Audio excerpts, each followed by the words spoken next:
기도드리겠습니다. 하나님 아버지 감사합니다. 저희들 인생의 삶 가운데 늘 주님과 동행하며 살아가기를 소원합니다. 새해를 허락해 주셨지만 하나님 저희들의 삶이 주님을 따르기보다 세상의 정욕을 쫓아갔던 지난날을 용서해 주시고 오늘 또 주님께서 죄 사함 받은 우리의 영혼 속에 성령의 충만함으로 덧입혀 주옵소서.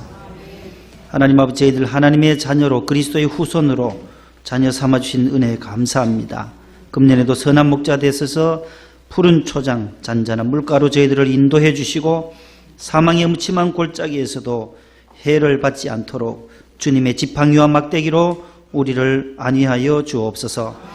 청년부 특순과 샬롬 찬양대의 찬양을 주님 기뻐 받아 주시옵소서. 날마다 여호와 니시 승리의 발걸음이 되게 하여 주옵소서. 우리의 영원한 목자이신 예수님의 이름으로 기도하옵나이다. 아멘. 옆에 분과 인사를 나눕니다. 잘 오셨습니다. 샬롬. 새해 하나님의 복을 많이 누리세요.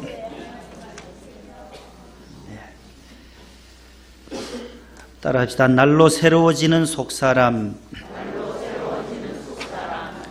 오늘 본문에 있는 말씀 중심해서 이 속사람에 대한 날로 새로워지는 속사람 그런 제하로 말씀을 함께 나누고자 합니다. 미국의 캠브리지 대학에서 심리학 박사학위를 받으신 칼 로저스라는 분이 계셔요. 칼 로저스의 성인의 발달 단계를 이렇게 정의하고 있습니다.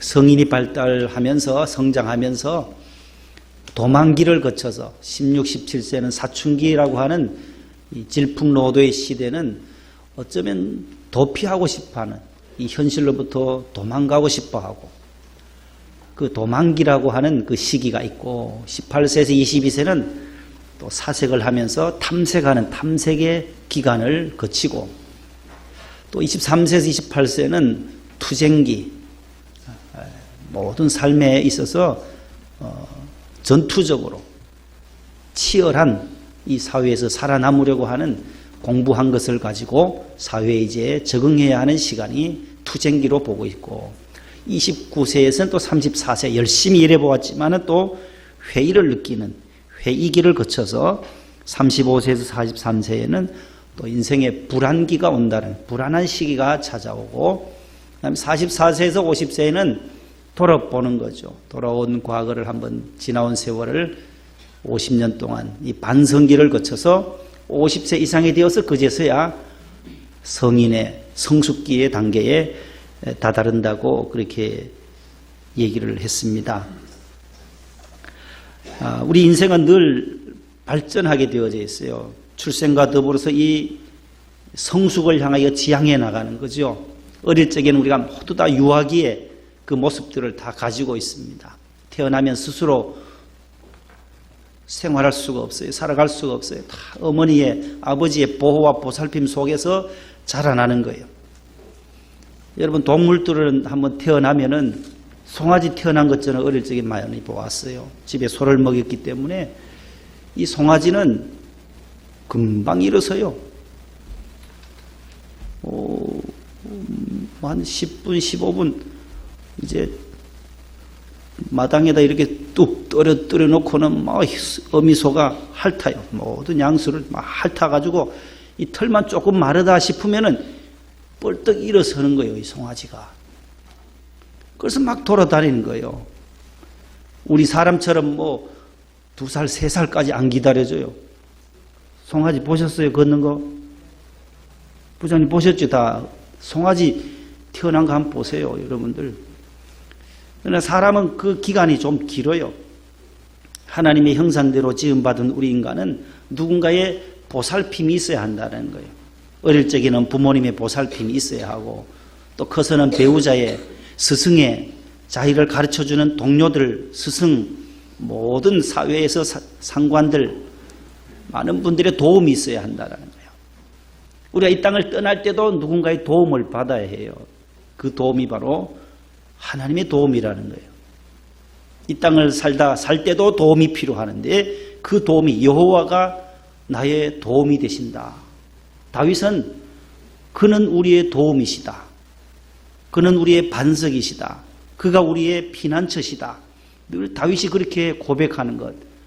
여호와를 의지하여라. 그는 너희의 도움이시요 너희의 방패시로다. 여호와를 경외하는 너희들이여 여호와를 의지하여라. 그가 너희의 도움이시고 너희의 방패시로다. 아론의 자손들이여 여호와를 의지하여라.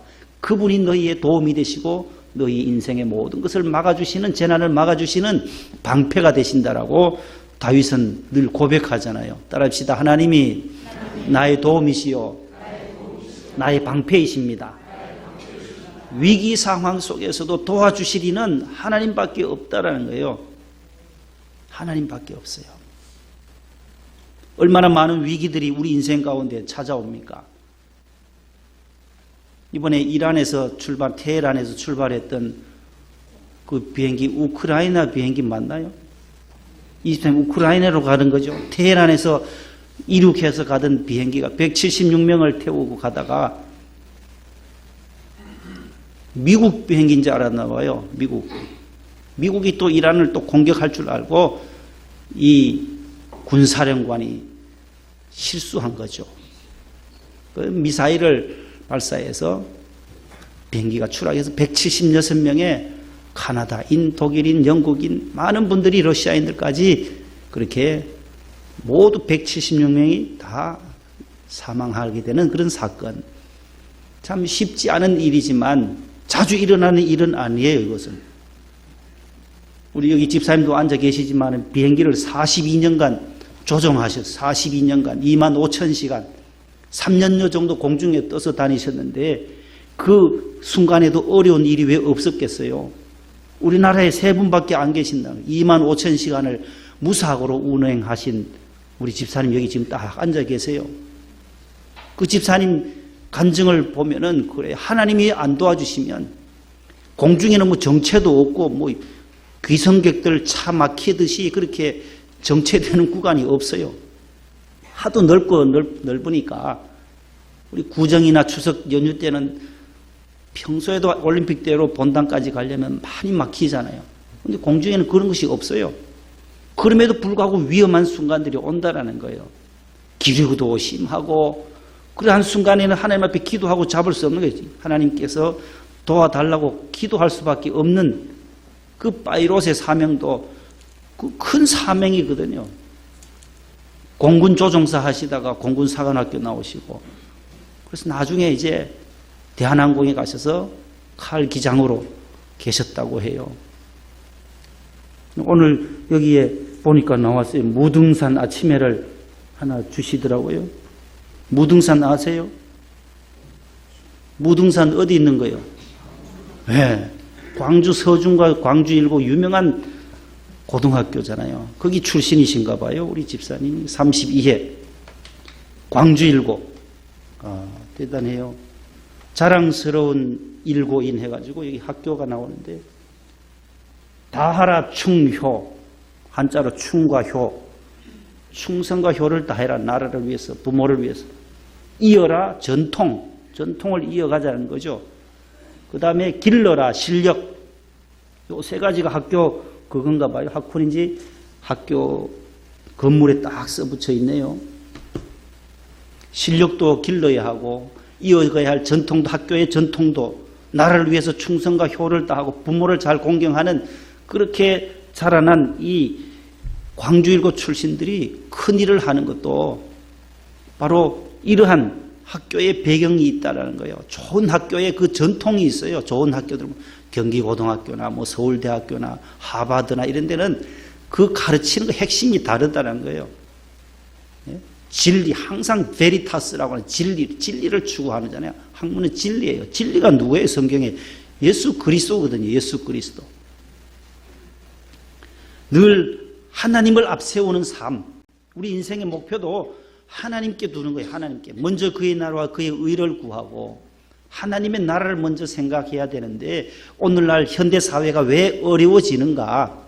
어려워지는 이유를 5가지를 적어봤어요. 첫 번째는 따라합시다. 나만 생각하고 남을 생각지 않아서 왜 이 땅에 사는 삶이 어려울까? 이기적인 삶 때문에 그렇다는 거예요. 이타적이 아니에요. 나만 생각하는 거예요. 나만. 이렇게 되기 시작하면 점점 더 어려워지는 거예요. 두 번째는 따라서 현재만 생각하고 미래를 생각지 않아서 항상 우리는 먼 미래를 바라봐야 하는데 현재만을 생각하기 시작해요. 현재 오늘인만. 먼 미래를 늘 생각하고 준비해야 되죠. 공부하는 것도 마찬가지예요. 미래를 준비하는 거예요. 10대, 20대에 준비하지 않으면 미래인 40대, 50대, 60대에 자기가 나라를 위해서 교회를 위해서 어디에서든지 쓰임을 받을 수가 없다라는 거예요. 그걸 모르기 때문에 현재에 놀고 현재의 시간을 허비할 수밖에 없는 거죠. 세 번째, 부분에 집착하고 전체를 잃어버린 거예요. 부분만 소중, 전체를, 나라 전체도 생각해야 되고 우리 교회 전체도 가정 전체를 생각하는 마음이 부족해서 어려워지게 된 것이지요. 네 번째는 육체의 쾌락을 찾고 영혼의 행복을 잃어버렸기 때문에 그렇습니다. 더 중요한 것은 뭐예요? 육체와 정신과 영혼이 있을 때에 가장 중요한 것이 뭐겠어요? 우리의 육이 있어요. 우리의 정신이, 이성이 있어요. 그 다음에 영이라는 분야가 또 있는 거예요. 사람은 영적인 피조물이기 때문에. 근데 이 육이 원하고 싶고 육이 좋아하는 것만 찾는 거예요.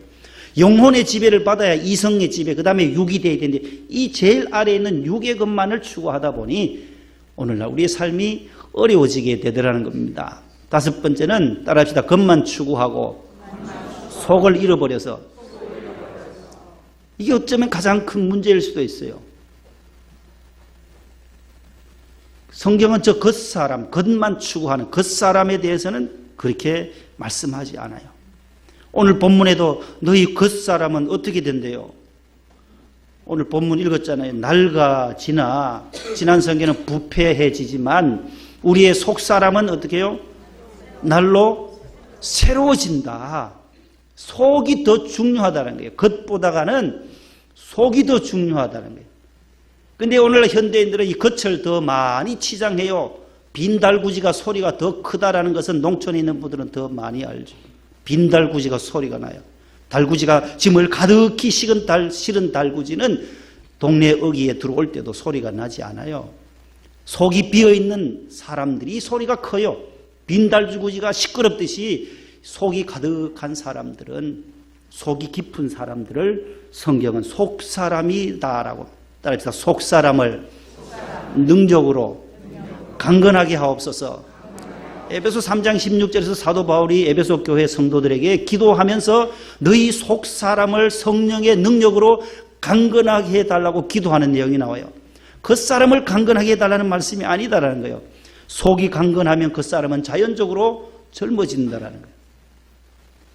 오늘 여기 책에 나오셨던 이 집사님도 지금 80이 훨씬 넘으셨어요. 50대 같잖아요. 50대. 이분 얼마나 젊으신지 몰라요. 이렇게 젊게 살 수 있는 이유가 뭐겠어요? 하나님을 찾는 거예요. 이 속사람이 이 속에 세상의 것으로 채우지 않는다라는 거예요. 저 연세에 80, 90이 다 되어 가시는 연세에 이 안에 술을 잡아넣고 이 안에 뭐 흡연을, 담배를 피우고 전혀 일절 안 하시는 거예요. 저 어르신은. 그러니까 이 속이 세상의 것으로 안 채우니까 이 겉사람은, 이 속사람이 지배하니까 하나님의 영을 따라 살아가고 하나님을 따라 살아가고 믿음으로 살아가고 기도하면서 사니까 젊어지시는 거예요. 젊어져요. 50대처럼 보인다니까요. 기름 바르시고 머리 딱 해가지고 교회 늘 부인 손잡고 택시 타고 여기까지 오신단 말이에요. 여러분들도 다 귀하시죠. 다 귀해요. 이게 한 분의 예화를 드는 거죠. 다음 주일이 총동원 주일인데 우리 집사님 한번 간증하면 좋겠어요. 새 가족들은 예수 믿었더니만 이렇게 좋습니다. 처음 나오는 분들에게 예수 믿어서 좋았다라는 것을 간증해주면 본당에는 간증자 늘 세우잖아요. 총동원 주일에 매주 세워요. 예수 믿어서 변화된 분들을 세워서 처음 오시는 분들이 아하, 교회 다녔더니만 저렇게 변하는구나, 저 사람들이. 그런 것을 보여주는 거예요. 보여주는 거예요.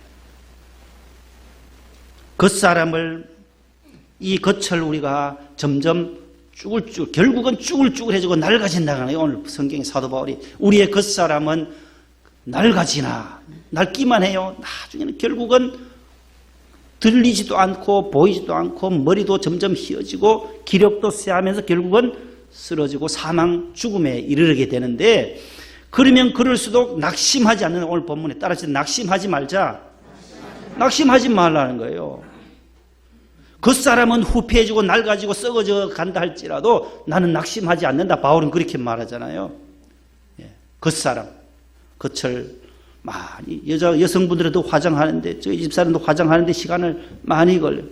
내 기도하는 시간 그때가 가장 귀하고 즐겁다가 더 많아야 될 텐데, 내 화장하는 그 시간 그때가 가장 귀하다. 아니다라는 거예요. 내 화장하는 시간이 뭐 그렇게 귀해요? 아니에요.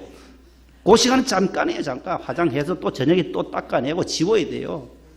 내 화장하는 시간이 가장 즐거운 것이 아니라, 내가 하나님의 사람으로 속사람이 강건해질 때 내가 기쁘고 가장 즐거운 시간, 내 기도하는 시간, 주님과 만나는 시간, 주님과 대화하고 기도하고 예배드리는 그 시간이 가장 귀하고 복된 시간인 줄로 믿으시기를 바랍니다.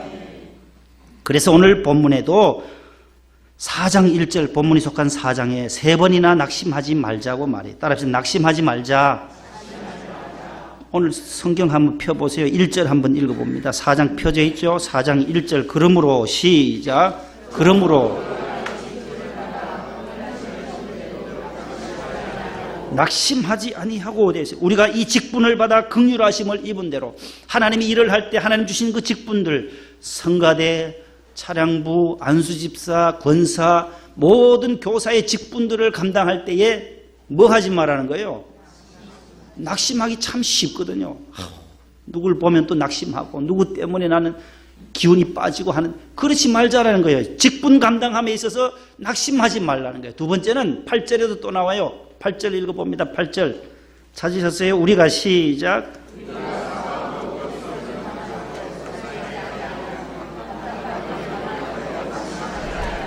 거기도 낙심하지 아니하며 나와요. 어떤 일에?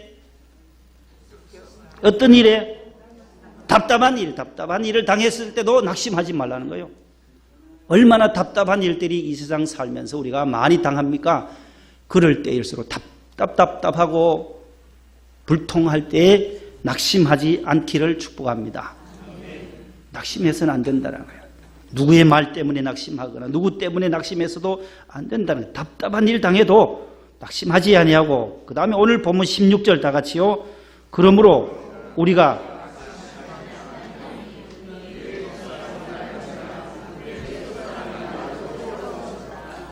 낙심하지 아니하노니 이랬잖아요. 우리의 겉사람은 낡아지나 우리의 속사람은 날로 새로워지도다. 겉사람 때문에 낙심하지 말라는 거예요. 내가 점점 나이가 들고 힘이 없어지고 기력이 없어지는 것 때문에 삶을 포기해야 되겠다, 그런 생각하지 말라는 거예요. 속은 날마다 다가오는 천국 때문에 점점 성령으로 새로워진다라는 거예요. 무르익어간다라는 거예요. 익어가는 거예요. 익어가는 열매처럼, 가을에 그 아름다운 열매를 맺는 것처럼 노년기는 무르익어가는, 속사람이 더욱더 강건해지는 시간인 줄로 꼭 믿으시기를 바랍니다. 이 믿음 없이는 낙심할 수밖에 없어요. 낙심해요. 그 사람 때문에 낙심하는 사람들이, 믿음 없는 사람들 다 낙심해요. 계속해서 성령 수술하고 뭐하고 계속해서 자신을 바꿔봐요. 70, 80이 되어도 성령하러 계속 바꾸는 거예요. 계속 잡아 당겨 올리다 보면 나중에 배꼽이 이까지 올라왔더라나요. 너무 당겨 올렸어요. 그대로 주님 주신 그대로 천국 가야지요. 그 믿음 가지시기를 바랍니다. 성경은 따라서 성경은 고난과 고통과 환난은 인정하나 낙심은 금한다. 성경에는 고난은 인정해요. 고통도 인정해요. 환난도 인정해요. 질병도 인정해요. 다 있다라는 거예요. 예수 믿어도 환난, 예수 믿어도 고난, 예수 믿어도 질병 와요. 와. 욥도 와요. 와. 욥이 얼마나 훌륭한 믿음의 사람이에요. 하나님 잘 섬기는 욥에게도 그 질병이 왔고 환난이 오고 고통이 왔어요. 그러나 고난은 겪을지언정 뭐요? 낙심하라 하지 말라는 것이 성경의 교훈이에요. 성경의 하나의 맥이에요. 맥. 성경 전체의 66권의 맥은 고난과 고통과 환난과 질병과 핍박은 다 있어요. 있어. 반드시 있어요. 그러나 그 고난과 고통은 우리에게 있을지언정 그것으로 인해서 낙심하고 포기해서는 안 된다는 것을 성경은 우리에게 가르쳐주고 있습니다. 에베소 3장 13절 다 같이 읽어봅니다. 앞에 나올 거예요. 그러므로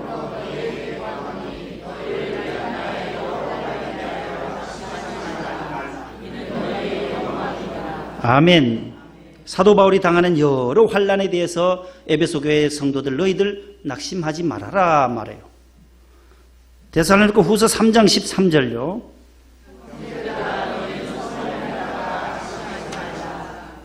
히브리서 12장 5절.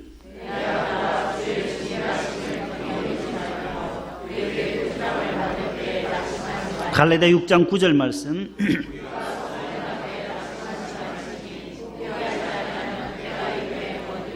아멘. 보세요. 우리가 믿음 생활하고 선한 일을 행하다가 낙심하지 말아라는 거죠. 낙심하지 말아라. 또 포기하지도 말아라. 포기 안 하고 끝까지 달려가면 때가 이름에 거둔다라는 거예요. 수확한다라는 거예요.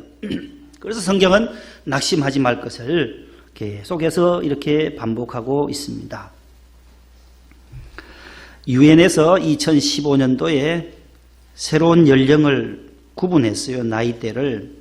출생서부터 17세까지를 미성년자로 규정하고 18세부터 65세까지 청년이라고 규정하고 65세 한번 손 들어보세요. 청년이에요. 청년. 저 지하철 몇 세부터 무료로 타세요? 65세예요. 네, 65세. 청년이라니까요. 66세 되면 이제 중년으로 접어들어요. 79세까지. 유엔에서 새롭게 이 장수시대, 100세 시대의 이제 연령을 구분을 새롭게 했다라는 겁니다. 80에서 99세가 이제 노년기고 100세 이상, 이제 100세 넘는 분들이 많습니다. 우리나라도 3천 몇백 명이 지금 100세 넘게 살아 계세요. 100세 넘으신 분들이 장수노인 이렇게 연령을 새롭게 구분했다는 거예요. 저 여러분들 지금 어디에 속해 있는지 한번 보세요. 청년이에요? 청년. 대학생들에게 설문조사를 했어요.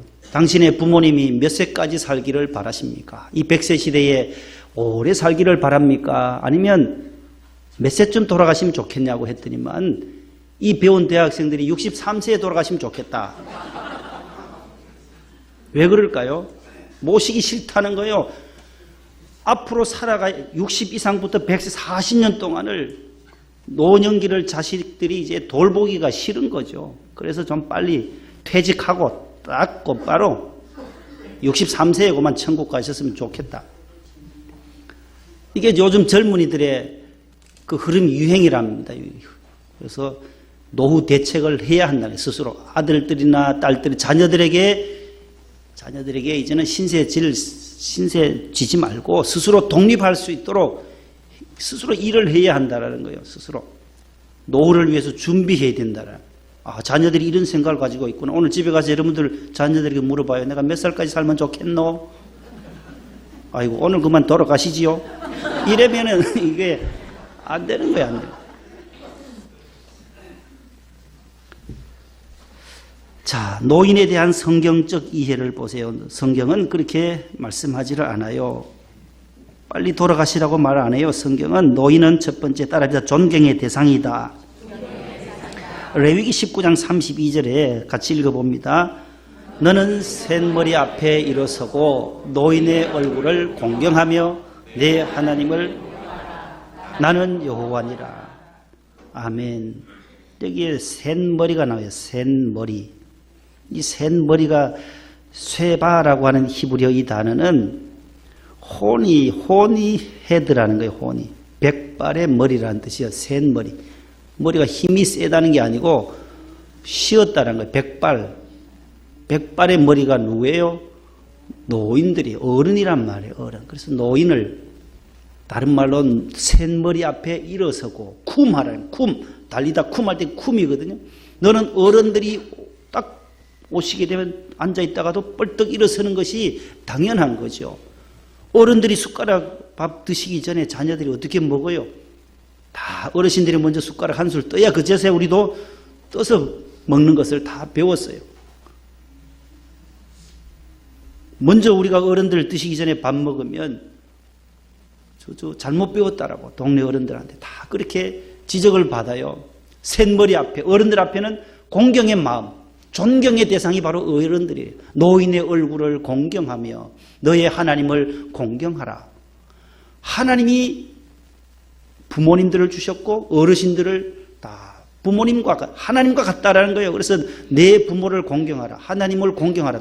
공경하라는 건 성경에 보면 하나님 공경하고 경외하고 부모, 어르신들도 공경하라 그러는 거예요. 내 부모를 공경하라 하잖아요. 나를 낳아주신 부모님을 공경하듯이 우리 부모님 세대와 같으신 어르신들을 다 나의 부모다라고 생각을 하면서 살아야 한다는 거예요. 모르는 분들이라도 나보다 연세가 많으면 저분이 어르신이구나. 어르신들을 존대해야 된다는 거예요. 지하철을 타도 어르신들 오면 일어서야 하고 뻘떡 일어서서 여기 앉으세요 하는 그런 마음들이 있어야 되는데 계속 핸드폰만 보고 자리에 앉아서 안 일어나는 친구들도 많아요. 몰라서 그런 거죠. 몰라서. 노인은 바로 어르신들은 존경해야 한다는 성경 공경하라는 거예요. 두 번째, 노인은 명예스러운 존재예요. 잠언 16장 31절 다 같이요.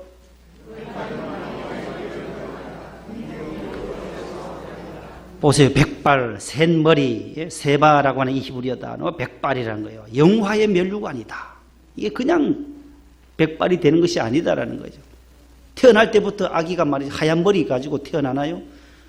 노인이 되시고 연세가 드셔서 이 명예스럽게 주어지는 존재가 백발이라는 거예요. 세 번째, 노인은 지혜의 상징이에요. 욥기 12장 12절 시작. 늙은 자에게는 지혜가 있고 장수하는 사람에게는 명철이 있느니라. 아멘. 어른들에게 지혜를 배워야 돼요. 지혜를 늘 배워야 하는데 어르신들에게 지혜가 있어요.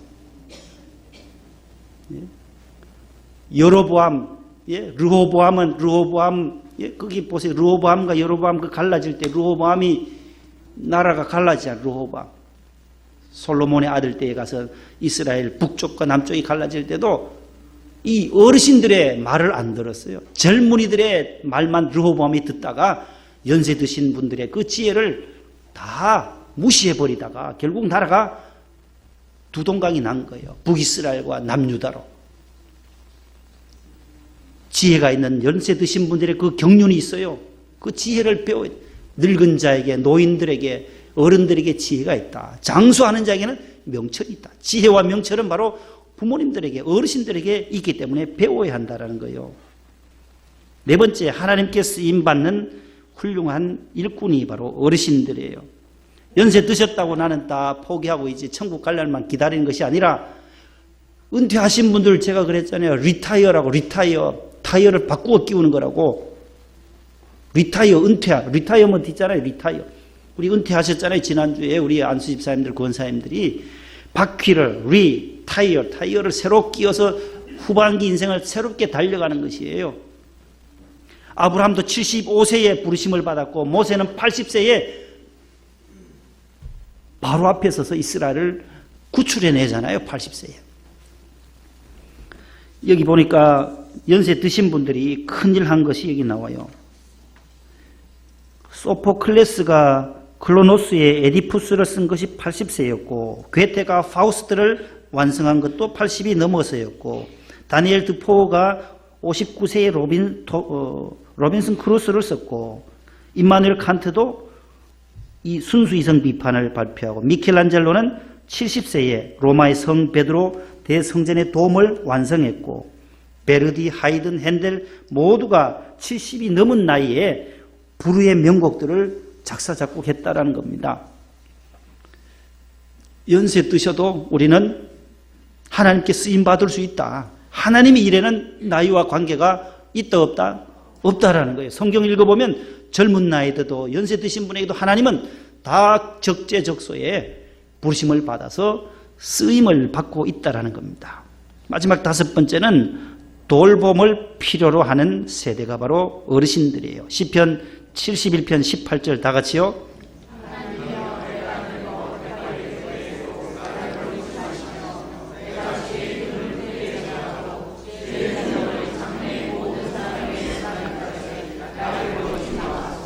아멘. 내가 늙어 백발이 될 때에도 나를 버리지 말아주세요.